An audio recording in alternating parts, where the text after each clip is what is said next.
Welcome to SolidCAM Professor. I'm Sydney, your SolidCAM Professor, with one of many videos available to you 24 hours a day, 7 days a week. In this session, we'll be showing you our new option in how to create a shaped tool or holder. We can now create shaped tools without having to create a sketch beforehand. If we want to create a new shape tool, I can go to any one of these lines over here, right click, and click on Add. When I do so, we get a dialog window with different shapes on the right hand side, different icons with different shapes.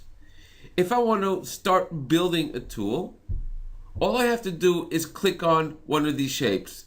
I'll click on this shape, for example, which is a cylinder, and you can see a cylinder has been created on my screen over here with the dimensions that are relevant to the cylinder itself. For example, I have a diameter of 20 and I have a height of 50, and I can change these, and we'll go into that in a moment.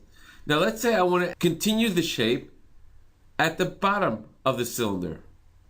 All I do is right click on the cylinder itself, and I can add a shape above or below. And as I said, I want to add one below.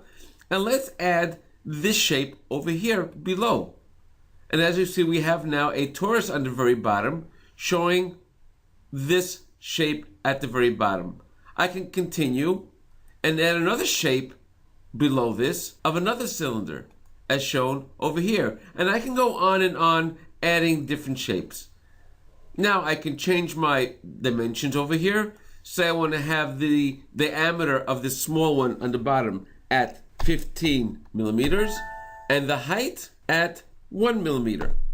Now I want to have my torus where the top diameter, I'll leave it at 20. My radius, I want to have that at 2.5.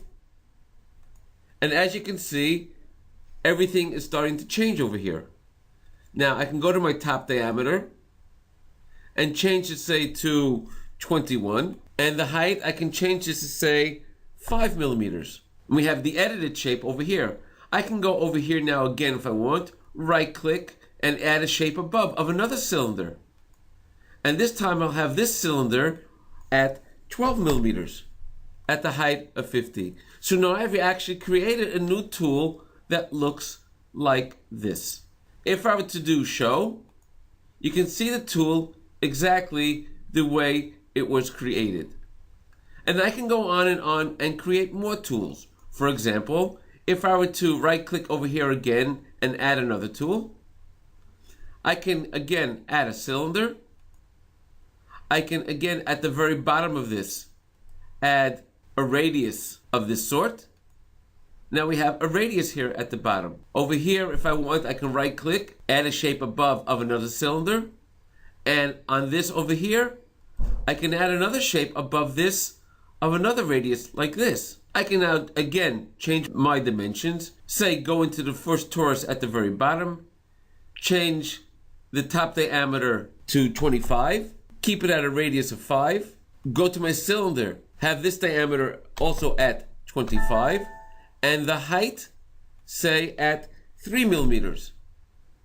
And my next torus, I can continue on and say have my bottom diameter at 25 and have my radius over here exactly the way this is. Now we have a tool that looks like this. I can go now into my last cylinder and change this diameter over here to 10 millimeters. And now we have a tool that looks like this. I can basically make any shape tool that I want just by adding the shapes that are on the right hand side over here by clicking on the different icons. I'm still able to create tools in the old way by importing a tool. If I click on import, then I get the sketch that I used to get beforehand and do it exactly in that fashion as well. Go back over here and I can continue creating tools in this fashion over here by clicking on icons. For more videos on SolidCAM Professor, please go to our website, www.solidcam.com, and look for the tab called SolidCAM Professor. Thank you for joining us on SolidCAM Professor. Take care and have a nice day.